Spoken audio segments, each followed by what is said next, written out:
नमस्कार। बहुत स्वागत है आप सभी दर्शकों का शनि के वक्री होने के इस वीडियो में। कर्म के कारक न्याय के देवता शनिदेव 13 जुलाई 2025 से 28 नवंबर 2025 के बीच वक्री हो रहे हैं। शनिदेव की वक्र चाल का धनु राशि के जातकों के जीवन पर क्या प्रभाव पड़ेगा, इसी का विश्लेषण करेंगे इस वीडियो में। लेकिन उससे पहले मैं आपको ये ज़रूर बताऊंगा कि शनि के वक्री होने का क्या अर्थ होता है और उसका क्या प्रभाव पड़ता है। ये विश्लेषण आपकी चंद्र राशि के आधार पर किया जा रहा है और वीडियो के अंत में मैं आपको शनिदेव के उपाय भी बताऊंगा। तो ये है धनु राशि के जातकों की कुंडली। शनि का गोचर आपके कुंडली के चौथे भाव में है। शनि जब लग्न से चौथे भाव में गोचर करते हैं तो शनि की ढैया की शुरुआत हो जाती है और शनि के ढैया धनु राशि के जातकों पर शुरू हो चुकी है। साथ ही साथ 13 जुलाई से शनि वक्री हो रहे हैं। धन भाव के और पराक्रम भाव के स्वामी होकर के शनि जब वक्री होंगे तो शनि को चेष्टा बल की प्राप्ति होगी। और शनि का चेष्टा बल कहाँ पर होगा? चौथे भाव पर होगा, तीसरे भाव पर होगा और धन के भाव पर होगा। एक आम धारणा है कि कोई भी ग्रह वक्री होने पर उल्टी दिशा में गतिमान हो जाता है, जबकि ऐसा नहीं है। वक्री होने पर ग्रह की चाल धीमी हो जाती है, अपनी सामान्य गति से कम गति से गतिमान होता है कोई ग्रह, तो पृथ्वी से देखने पर ऐसा लगता है कि वो ग्रह उल्टी दिशा में गतिमान है, जबकि ग्रह उसी दिशा में गतिमान होता है। केवल स्पीड में कमी आ जाती है।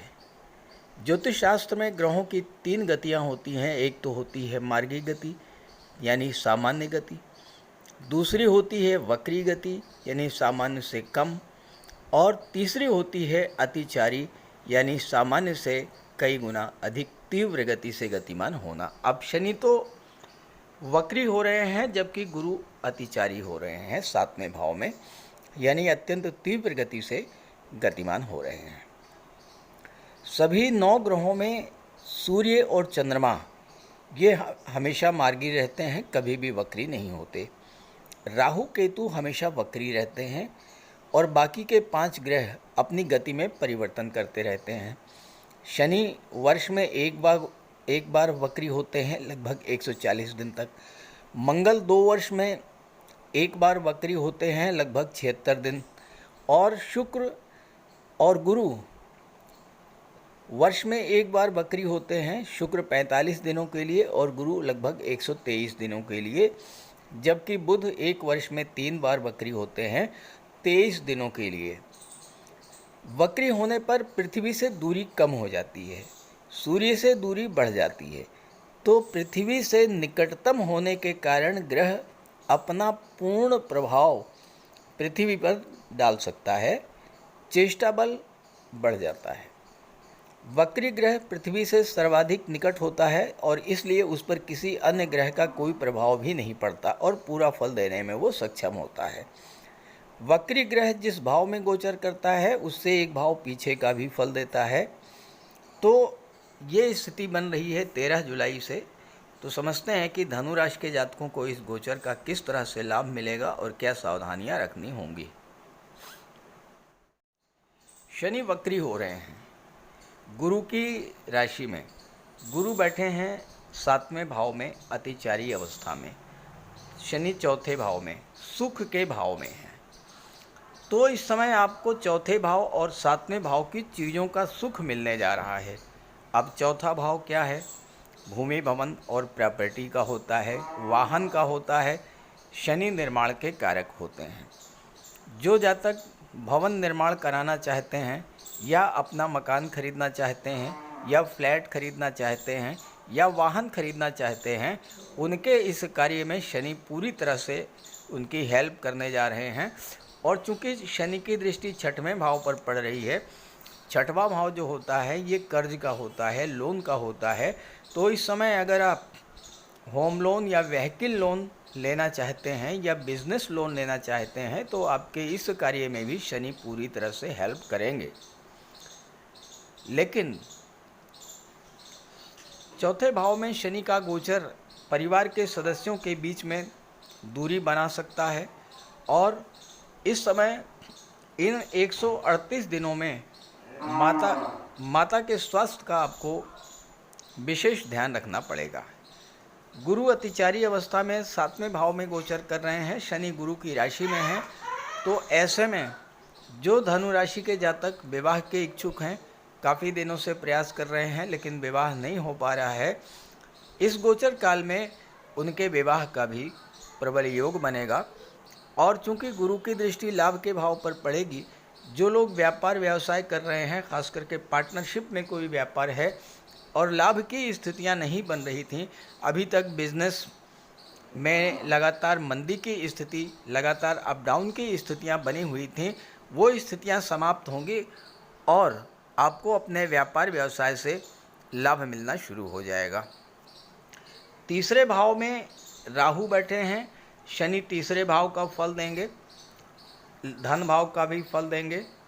यहाँ पर राहु क्या करेंगे, राहु आपकी इंट्यूशन पावर को कई गुना बढ़ा देंगे, आपको बेहद चतुर चालाक बना देंगे और शनि के प्रभाव से आप अत्यंत कर्मठ स्वभाव के होंगे। और वक्री अवस्था में है शनि, तो आपको परिश्रम भी ज़्यादा करना पड़ेगा। चूँकि 10वें भाव पर शनि की दृष्टि है तो कार्यों की गति थोड़ी धीमी हो सकती है और अगर आप अपने कार्यों की गति को बढ़ाना चाहते हैं, अगर आप चाहते हैं कि जितना लाभ आप लेना चाहते हैं वो लाभ आपको मिले, आपको परिश्रम ज़्यादा करना पड़ेगा। और लग्न के भाव पर दृष्टि डालेंगे शनि तो आपके अंदर परिश्रम करने की क्षमता भी बढ़ेगी, कार्य पर आपका फोकस भी बढ़ेगा। और चूँकि दूसरे भाव और तीसरे भाव के स्वामी हैं शनि, शनि का संबंध जब भी धन भाव से और तीसरे भाव से बनता है तो शनि आपको मनी माइंडेड बना देते हैं, बिजनेस माइंडेड बना देते हैं, यानी ज़्यादा से ज़्यादा धन कैसे कमाया जाए इस बात पर आपका फोकस रहता है।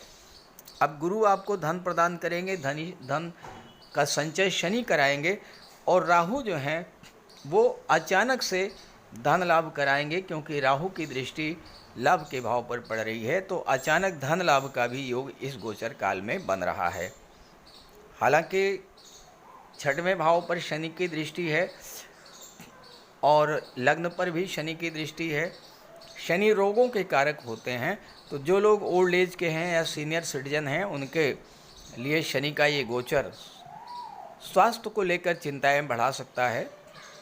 खास करके आर्थराइटिस, जोड़ों का दर्द, घुटनों का दर्द, इस तरह की समस्याओं से आपको जूझना पड़ सकता है। हालांकि शनि की दृष्टि विच्छेदात्मक होती है और 6ठा भाव कर्ज का होता है, तो कर्ज का विच्छेद करेंगे शनि, यानी इस समय आप अपना कर्ज चुकाने के लिए कोई ऐसी व्यवस्था बनेगी, कुछ इस तरह से धन की प्राप्ति होगी कि कोई पुराना कर्ज जिसको लेकर आप लंबे समय से परेशान चल रहे थे, उस तरह के कर्जों से आपको मुक्ति मिलेगी। कोई शत्रुता थी वो भी समाप्त होगी और आपके जीवन में चल रहा जो संघर्ष, उस संघर्षों का भी अंत करने जा रहे हैं शनि। हालांकि ढैया की शुरुआत हो चुकी है, लेकिन वक्री काल में आपको ढैया से संबंधित कोई विशेष कष्ट नहीं मिलने जा रहे हैं, क्योंकि शनि गुरु की राशि में गोचर कर रहे हैं और दूसरे भाव के स्वामी हैं। दूसरा भाव जो होता है परिवार का होता है। यहाँ पर शनि के प्रभाव से परिवार के सदस्यों के बीच में दूरी बढ़ सकती है और परिवार का कोई सदस्य घर छोड़ करके विदेश भी जा सकता है, यानी अपनी मातृभूमि से दूर किसी दूसरे शहर, किसी दूसरे राज्य में भी जाना हो सकता है। तो इस तरह के फल आपको शनि प्रदान करेंगे। प्रश्न यहाँ पर ये आता है कि क्या सभी धनी राशि को जातकों को एक जैसा ही फल मिलेगा? ऐसा तो बिल्कुल नहीं हो सकता, क्योंकि धनु राशि के 1-2 नहीं करोड़ों जातक हैं और हर जातक की जन्म कुंडली में कि शनि की स्थिति बिल्कुल अलग अलग है। अगर आप ये जानना चाहते हैं कि आपकी जन्म कुंडली में शनि, राहु, गुरु किस स्थिति में है, किन भाव में हैं, उच्च की राशि, नीच की राशि में है, शत्रु राशि या मित्र राशि में है, और आपके जीवन में जो समस्याएं चल रही हैं वो किस कारण से हैं, उनका समाधान क्या है, तो उसके लिए मैंने वीडियो के डिस्क्रिप्शन बॉक्स में अपना व्हाट्सअप नंबर दे दिया है। आप उस नंबर पर अपनी समस्याएं व्हाट्सअप कर सकते हैं। 8 से 11 बजे तक कॉल कर सकते हैं और उसके बाद व्हाट्सअप कर सकते हैं। मैं आपकी समस्याओं का समाधान प्रस्तुत करने का प्रयास करूंगा। अब आइए समझते हैं शनि के उपायों के बारे में। शनिदेव को प्रसन्न करने के लिए बहुत छोटे छोटे आसान से उपाय मैं आपको बताने जा रहा हूँ। इन उपायों को आप करेंगे तो आपको बहुत बड़ा लाभ मिलेगा। देखिए, शनिवार के दिन प्रातःकाल स्नान ध्यान पूजा पाठ से निवृत्त होकर भगवान भोले शंकर के मंदिर जाइए और भगवान शिव को गंगा जल काला तिल मिला करके जल अर्पित कीजिए और सूर्यास्त के बाद पीपल के वृक्ष के नीचे तेल का दीपक जलाइए। शनिवार के दिन काला तिल, काली उड़द, सरसों का तेल, काला छाता, काले कंबल का दान करने से आपको विशेष लाभ मिलेगा। शनिवार के दिन छाया दान करने से बहुत बड़ा लाभ मिलता है। एक कटोरी में सरसों का तेल लेकर के उसमें अपना चेहरा देखिए और उसको दान कर दीजिए। गरीबों की मदद कीजिए यथाशक्ति और सूर्यास्त के बाद हनुमान चालीसा और सुंदरकांड का पाठ कीजिए। शनिवार के दिन बंदरों को गुड़ और काला चना मिलाकर खिलाने से भी शनिदेव प्रसन्न होते हैं। सूर्यास्त के बाद शनिदेव के बीज मंत्र ओम शन शनैश्चराय नमः, इसका एक माला जाप कीजिए, विशेष लाभ मिलेगा। गंगा जल में काला तिल मिला करके अर्घ्य देने से भी आपको विशेष लाभ मिलता है और पक्षियों को दाना खिलाने से, मछलियों को आटा खिलाने से और पशुओं को चारा खिलाने से भी शनिदेव अत्यंत प्रसन्न होते हैं। तो इन उपायों को कीजिए, आपको बहुत बड़ा लाभ मिलेगा।